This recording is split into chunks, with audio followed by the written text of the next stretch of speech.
As I speak, Kung Fu Panda and How to Train Your Dragon are neck and neck in YouTube votes. These are necks.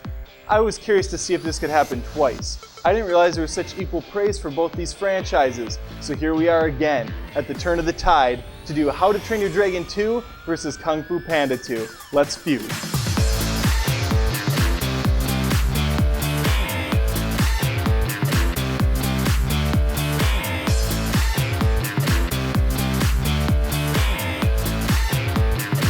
I don't plan on rehashing things I just talked about in my previous episode, so if you didn't see the first Kung Fu Panda versus How to Train Your Dragon feud, I'd go there now and watch. It's about 7.5 minutes long, it's worth your time.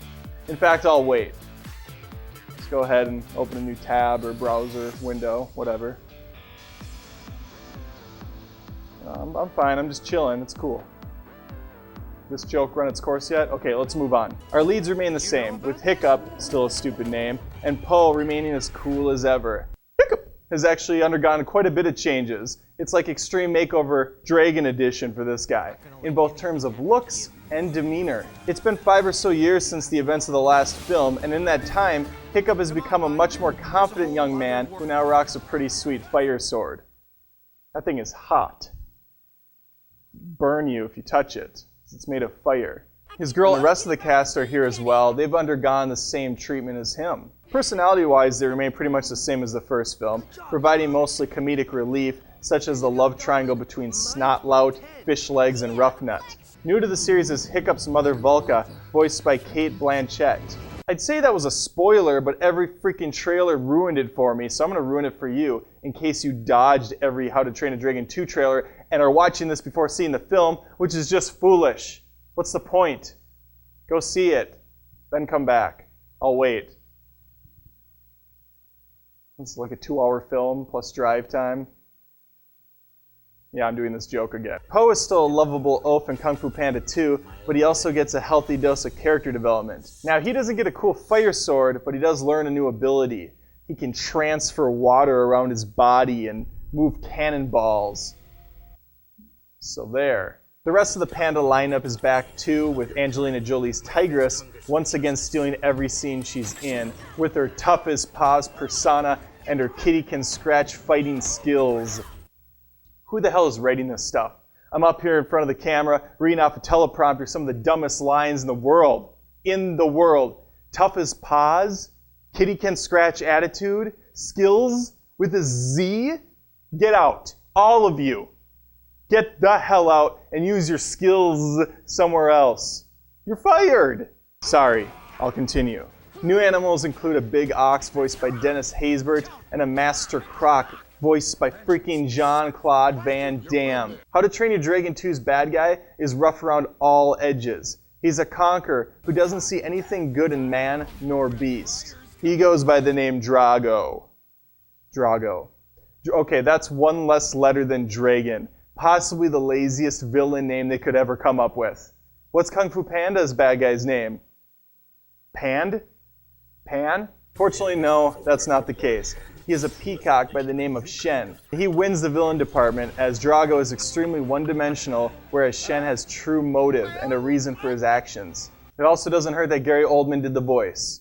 Let's move on to round 2 story. This is taking forever.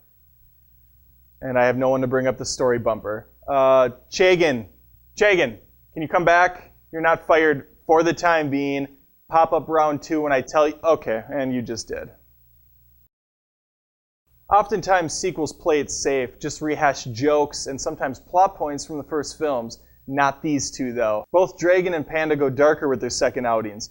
Po is haunted by his past this time around. He comes to realize that Mr. Ping isn't his real father and that his parents were killed by Shen and his posse of wolves. Or were they? That's right, the cliffhanger of Panda 2 is perfect. And it shows a teaser of what's to come in Kung Fu Panda 3, hopefully, which is in production as I speak. I don't know, I'm just saying that. I think it is. I really don't know. How to Train Your Dragon 2 also has our lead working through parental issues as he meets his for the first time since he was a baby. Just a wee little hiccup. A burp, really. Have a nice flight! Kung Fu Panda 1 was an instant winner in the action department last time for me, but this one, I'm not so sure. There's plenty of fantastic action to be had, ranging from a rickshaw ride, an intense building escape, to another great final battle, but nothing comes even close to that incredible prison break sequence from the first film. Meanwhile, How to Train Your Dragon 2 ups the ante in that department. We get dragon races, full-scale battles, and a Pacific Rim-ish rumble between the king and queen dragons. Visually, both are stunning. They're both very pleasing to the eyeballs, but that's to be expected in 2014. What I wasn't expecting was the mashup of CGI mixed with traditional hand-drawn visuals that came out of KFP 2.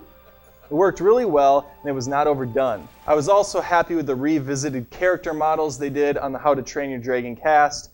Some of them were borderline scary in the first one. Astrid, I couldn't even look at her. But now, she's got the look. Walking like a man, hidden with the hammer, she's a juvenile scam. Never was a quitter, tasty like a raindrop. She's got the look.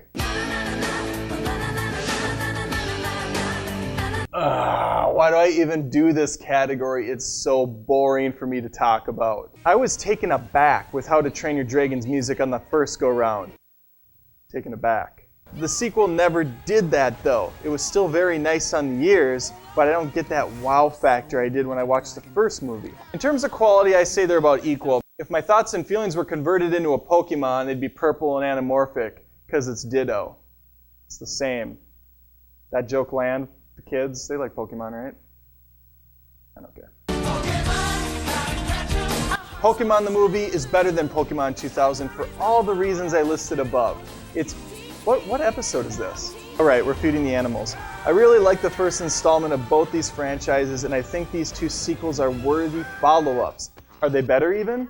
Tell me in the comments. And while you're at it, vote on this episode, How to Train Your Dragon 2 or Kung Fu Panda 2. I'm going How to Train Your Dragon 2 in my unhumbly humble opinion, since you asked. But if you think Kung Fu Panda is better, I don't hold it against you. I still love you all completely, except for you, Chagan. You are fired again, handing your badge and gun. More than just reviews, this is Movie Feuds.